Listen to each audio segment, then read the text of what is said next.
한국개발연구원이 오늘 보고서를 통해 경제 성장세가 둔화되고 있다는 진단을 내렸습니다. 우리 경제 어떤 상황인지 걱정이 크실 텐데요. 이보경 기자와 함께 이번 KDI 보고서에 대해서 자세히 이야기 나눠보겠습니다. 안녕하세요. 안녕하세요. 네, 경제 성장세가 둔화되고 있다고요. 이번 KDI 보고서에 대해서 한번 자세하게 설명해 주시죠. 네. KDI는 오늘 발표한 경제동향 3월호에서 최근 주요 지표 부진이 지속되면서 우리 경제의 성장세가 둔화되고 있다고 진단했습니다.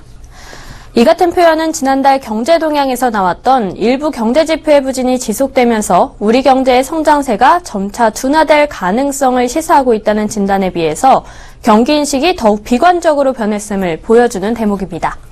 네, 경기인식이 더 비관적으로 변했다고 하셨는데요. 그 배경이 어디에 있는지 말씀해 주시고요. 또 하나 더, 현재 우리 경제를 웨끌이하고 있다라고도 보여지고 있는 내수에 대해서도 부정적으로 지금 평가를 내놨다면서요. 네, 그렇습니다. KDI는 내수 전반의 개선 추세가 약화되고 있다고 평가했습니다. 2월 보고서에서는 내수 회복세가 민간 소비를 중심으로 다소 완만해지고 있다고 평가를 했었는데요. 여기에서 한 발 더 후퇴한 평가입니다. 우선 건설 투자부터 살펴보면요.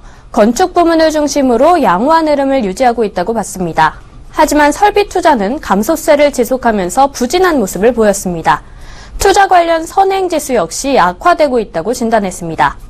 민간 소비는 내구재를 중심으로 점차 둔화되고 있었고 소비자 심리지수 역시 기준치 100을 하회하는 수준으로 떨어졌다고 평가를 했습니다.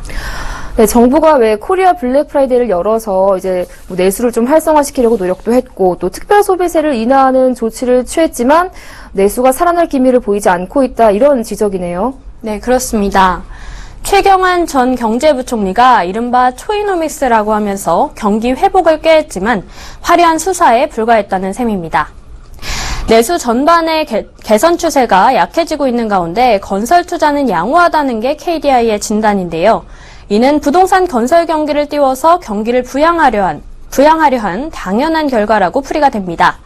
부동산 규제를 풀어서 아파트값 띄우기로 부동산 경기를 반짝 살리는 듯 했지만 오히려 집값과 전세값이 더 올라서 서민들의 주거 부담만 더 커져버린 셈입니다. 또 이로 인해서 내수 소비가 더욱 위축되는 악순환을 낳은 것입니다. 네, 내수도 지금 상황이 좋지 않은데 사실 이 수출 감소도 심각한 모습이지 않습니까? 수출 감소세가 지속되고 있다면서요. 네, 그렇습니다. 특히 수출 감소세가 지속되고 있다는 것에 대한 우려가 굉장히 커졌는데요. KDI는 세계 경제의 성장세 둔화로 인해서 수출이 큰 폭의 감소세를 지속함에 따라서 광공업 생산과 출하는 부진이 심화되고 있다고 밝혔습니다.